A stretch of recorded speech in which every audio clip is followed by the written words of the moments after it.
मित्रांनो, अवंती नगरी म्हणजेच आजचे उज्जैन हे शहर केवळ महाकालेश्वरासाठी नाही तर इथल्या कानाकोपऱ्यात दडलेल्या इतिहासासाठी ओळखले जाते. पण तुम्हाला माहिती आहे का, उज्जैनमध्ये एक अशी जागा आहे जिथे एकाच ठिकाणी 52 कुंड आपल्याला पाहायला मिळतात. आजच्या व्हिडिओमध्ये आपण फिरणार आहोत 52 कुंड या विस्मृतीत गेलेल्या पण अत्यंत पवित्र ठिकाणी. या कुंडांचा इतिहास काय आहे आणि याला 52 कुंड का म्हणतात, चला तर मग जाणून घेऊया आजच्या या व्हिडिओमध्ये. नमस्कार मित्रांनो, कशा सगळे. मी प्रजेश पार्टी तुमच्या सगळ्यांचं स्वागत करतो आपल्या एका नवीन व्हिडिओमध्ये. चला तर मग आजच्या व्हिडिओला सुरुवात करू. मित्रांनो, आता आपण आहोत उज्जैनमधील कालिया देह या ठिकाणी, जे उज्जैन रेल्वे स्थानकापासून फक्त 10 ते 12 किलोमीटरच्या अंतरावर आहे. जेव्हा तुम्ही महाकालेश्वरचं दर्शन घेता त्याच्यानंतर पुढच्या प्रवासाकडे म्हणजेच मंगलनाथ महादेव किंवा कालभैरव मंदिराकडे निघता, त्याच्याच पुढे हे आपल्याला पाहायला भेटतं, जे 52 कुंड या नावाने ओळखले जाते. याचं दुसरं नाव ब्रह्मकुंडसुद्धा आहे. आणि इथे तुम्ही जिकडे पाहाल ना तिकडे तुम्हाला कुंडच पाहायला भेटणार. ते बघा, आता आपण आहोत वरच्या बाजूला आणि वरच्या बाजूला सुद्धा आपल्याला 2-3 कुंड पाहायला भेटतात. हे बघा, आणि जिथे आपण उभे आहोत त्याच्या खालीसुद्धा आपल्याला हे असे कुंड पाहायला भेटतात. असे मानले जाते की पूर्वी या ठिकाणी 52 छोटे मोठे पाण्याचे कुंड होते आणि प्रत्येक कुंडाचे स्वतःचे वेगळे धार्मिक महत्त्व होते असे सांगितले जाते. मित्रांनो, हे कुंड अशा पद्धतीने बांधले होते की पाण्याचा निचरा आणि साठा नैसर्गिकरित्या वाहायचा. आणि आजही इथल्या काही कुंडांमध्ये वर्षभर पाणी आपल्याला पाहायला भेटते. आता उन्हाळा चालू आहे तरीसुद्धा तुम्ही पहा की प्रत्येक कुंड पाण्याने भरलेलं आहे. एवढं. चला आता जाऊ खालच्या बाजूला.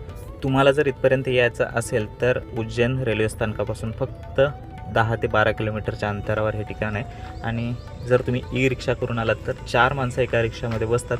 200 रुपये यायचे आणि 200 रुपये जायचे, म्हणजे असं करून 400 रुपये इथे भाडं घेतलं जातं. असो, आत्ता आपण आलो आहे खालच्या बाजूला आणि खाली आल्यानंतर आपल्याला हा असा कचरा पाहून मला तरी वाटतं की हे आता सध्या दुर्लक्षित असं ठिकाण आहे. पुढे पूजा वगैरे चालू आहे. पण 18व्या शतकात मित्रांनो इथे मराठा शासक होते जे शिंदे आणि होलकर यांनी याचं सुशोभीकरण केलं होतं असं सांगितलं. मित्रांनो, अशी मान्यता आहे की या ठिकाणी भुतडी अमावस्येला येथे भूतांची जत्रा भरते असे मानले जाते.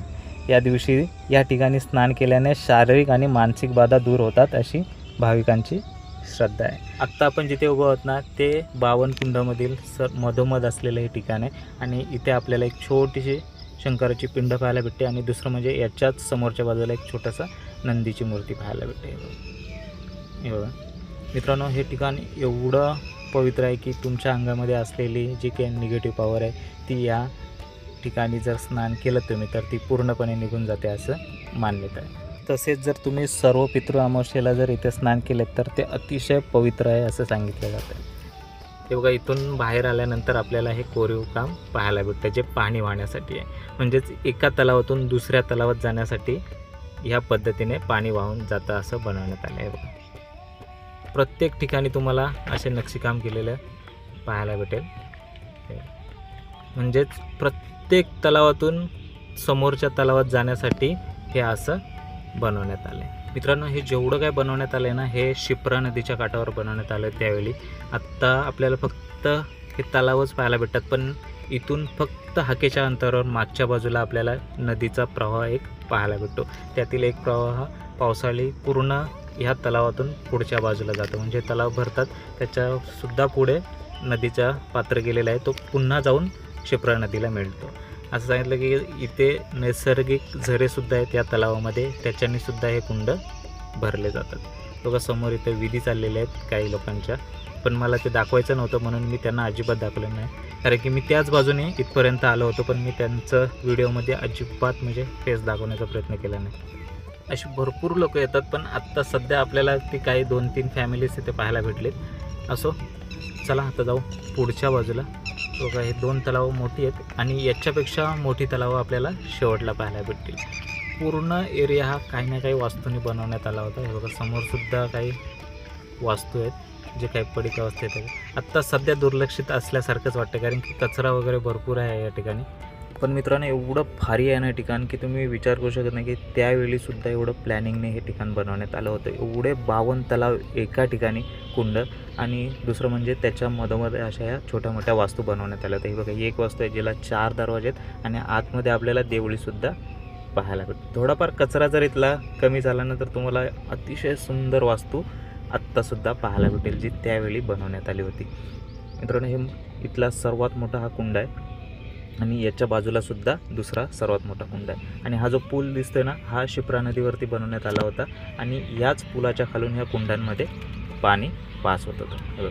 आणि प्रत्येक कुंड अशा पद्धतीने बनवण्यात आलं होतं की या कुंडातलं पाणी त्या कुंडात आरामात पास होईल.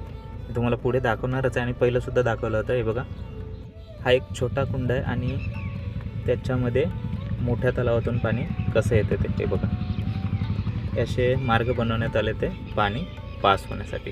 पहिलंसुद्धा मी तुम्हाला सुरुवातीला दाखवलं होतं. हे पूर्ण जे कुंड आहेत ना हे शिप्रा नदीच्या काठावर एका पात्रामध्ये बनवण्यात आलं होतं. हे बघा, इथे आतमध्ये म्हणजे जर पावसाळा असेल तर तुम्ही आतमध्ये बसून तुमच्या काही विधी असतील त्या इथे करू शकता. अशा पद्धतीचं हे बनवण्यात आलं आहे. बघा, आतमध्ये सुद्धा कुंड आहेत छोटे मोठे. मी आतमध्ये जाणार नाही कारण की एकदम भयानक वाटते. काळोखसुद्धा आहे आणि आतमध्ये कोणी जात नाही असं मला वाटतं कारण की कचरा वगैरे आतमध्ये तुम्हाला पाहायला भेटेल.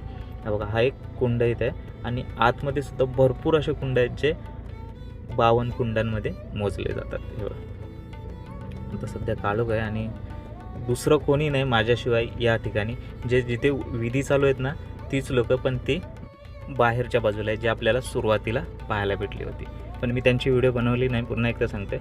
हे बघा, पूर्ण एक मोठा हॉल आहे जो अनेक खांबांवरती बनवण्यात आला आहे. हे बघा, एवढं हे भारी ठिकाण आहे ना, फक्त आता दुर्लक्षित असल्यामुळे तुम्हाला अशा अवस्थेत पाहायला भेटतं. मला असं वाटतं की एमपीच्या सरकारने इथे लक्ष देऊन याचं सुशोभीकरण करावं. एवढं भारी आहे.